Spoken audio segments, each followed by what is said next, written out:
everything we saw in the last 5 months, we are seeing not only across Gaza, but to every hospital in Gaza.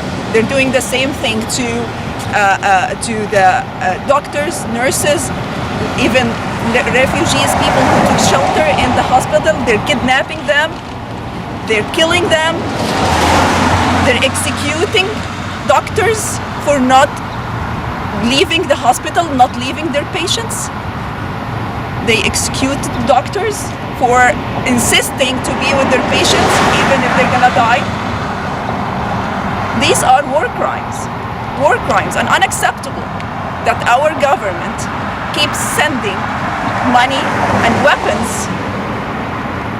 to participate in this. And every government official from town level to state level to federal level would say, well, we cannot do anything. But they can still approve bills and money to go to Israel and weapons to go to Israel. This is the only thing they've been capable of. And it's shameful that all 32,000 people have been killed and they don't think they can do enough or they can do anything to stop it. When the whole world knows that if America stops the flow of money and weapons, this war would have stopped 4 months ago. 4 months ago. We did not need to have all those people killed, and we did not need to see all this destruction. We did not need to rip those people from their families. Children, fatherless, motherless, family, without any family left, without even homes, without schools, without hospitals. They executed 13 child yesterday in front of the Shifa hospital. Executed them in front of the hospital. Children. So this is why we're here today. You don't need to be Palestinian or Muslim or Christian or any religion to see what's right and what's wrong. I am Palestinian, yes, and I work in hospitals, so I know exactly what's going on there. It's beyond. This is traumatizing us as Palestinian, also as humans, as people. We have our own family there. And as American Palestinians, more pain for us because you're taking our money, our tax money, to kill our own people. You just need to be human. And I'm asking my brother and sister, the Jewish community, to stand against this. This should not be even in their name. Should not be in their name. This is shame. This is beyond religion, beyond anything. This is like humanity. We're calling it humanity. We're standing in the front of the hospital, as Stanley said, because we expect even doctors to stand with doctors there, with medics there. We're seeing them killed. Yes, you don't need to take our words. Just check the videos that come from their life. A doctor, while he's doing an operation, a sniper shot him while he's doing an operation. Like, where this? Like, where we saw this? Where we saw this? For the last 7 months, we call our elected officials because we feel like maybe they should have some kind of heart in their heart and responsibility. All what we're asking is open these borders for medication, for food. You're opening it only for weapons. The shame on you because you see these children, they have to leave children in incubator to die. This is not even CNN start talking about this. Coming back, seeing these dead bodies of babies. Babies! The reason why you believe the lie of Israel, I went to kill everyone in Gaza because of the babies, the story of the babies. You told the whole world this is the story of the 40 babies. Now Israel themselves, they said there was not 40 babies that killed, but nobody will follow the story. You see the babies, the Palestinian babies. You see them every day in your mind, in your eyes, in the front of your eyes. And you know what more worse than that, America, my country? You want to build a pier for ships to come for aid. You know from where?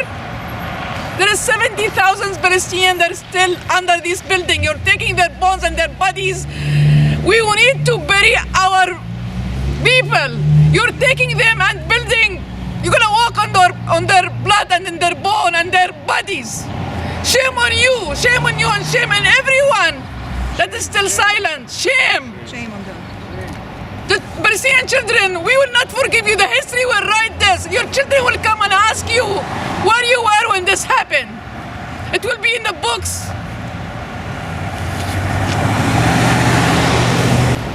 You know, one of the crimes we helped pay for in Connecticut, we've been trying to get the legislature to sell off its investments in Israel. It has $95 million. $95 million in the pension fund is invested in Israeli companies. And the worst is a company called Elbit.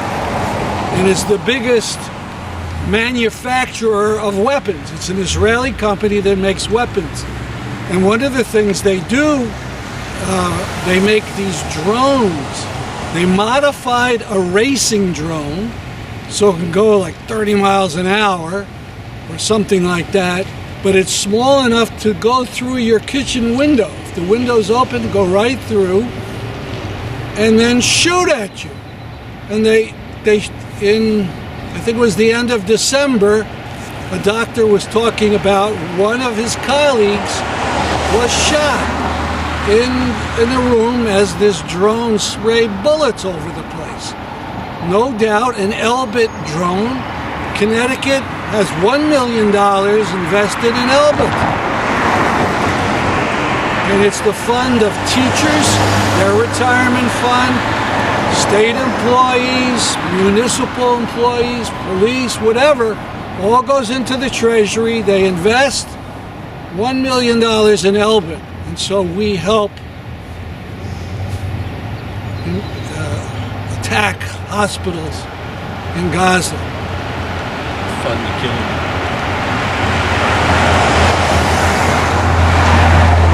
So many terrible things.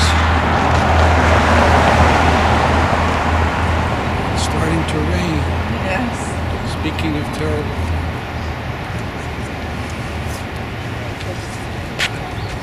Let me just repeat a few things and then put the camera away, because that's not good. We have one sign, 100% of the children in Gaza suffer trauma. I mean, every child from this war, but this hasn't been the only warfare. You know, every couple of years, Israel rains warfare, horrible things in Gaza. And the Israelis go and attack hospitals. It's forbidden to destroy a hospital. That's another of our signs. How can they justify it? It's an obvious crime against humanity.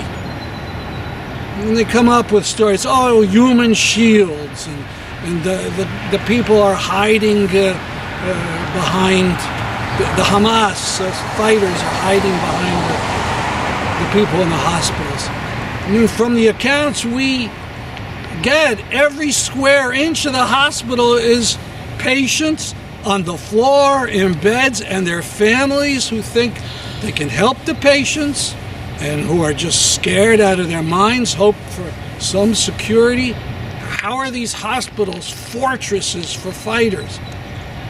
They do have fortresses underground. They pop up. They did this in Vietnam. It wasn't something brand new that was invented. But to go and pretend that hospitals are fortresses is such a lie. It's such an awful thing. We need a ceasefire. Obviously, the fighting has to stop because, as the doctors tell us, if the supplies get in, but if there's fighting going on, there's no way to distribute things. And we got to talk about silence. Our Congresswoman Hayes has been silent. Silent against the outrage, but with the other hand, she votes for the weapons to Israel. Blumenthal goes over to Israel about a month and a half ago, meets with the top people there. No criticism. Senator Chris Murphy, a strange role. February 2nd, he says UNRWA is indispensable. 5 days later, he engineers this deal, this big mega omnibus bill. Weapons for Ukraine, weapons for Israel, Taiwan, humanitarian aid, and a permanent ban on UNRWA. That got modified a little bit. It's only a ban for a year. This year, this terrible year, when UNRWA is so desperately needed to distribute aid and all. It is so awful. So many people are letting us down. What about the educators, the university people? They blew up or destroyed every university in Gaza. As far as I know, none of them are working. None of the schools are working. Isn't that worth a comment from a president? You know, you condemn what happened on October 7th. I'm sure 100 of them did. Fine. But what about what has gone after that date? And the destruction of colleges, of schools, all the UNRWA schools attacked, even though people were just rushing to them, not for education, but as a refuge. We need universities and unions. The teacher unions should be speaking out. You know, after a long time, they finally said they were for ceasefire. We've got to do a heck of a lot more than that.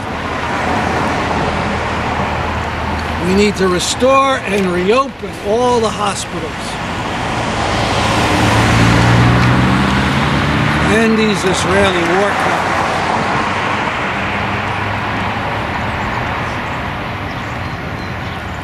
And I don't know all the details on this, but I wanted to mention it. A couple years ago, we picketed in Hartford with when the governor and a bunch of people were over in Israel to make business, to have business connections, to have people from Israel invest here. We would invest more money there, and so on. One of the groups that came over with him was Hartford Hospital. I forget the full name of it. You know, not the hospital itself, but the big group that owns half of the doctors in the state. They were part of this mission to Israel to get investment. What are they saying about what's happening to the hospitals in Gaza? Or forget Gaza, what about the West Bank? Israel going in, I think this was in February, they went into a hospital in the West Bank and went into a room and executed 3 men in a hospital. A lot of people need to speak out.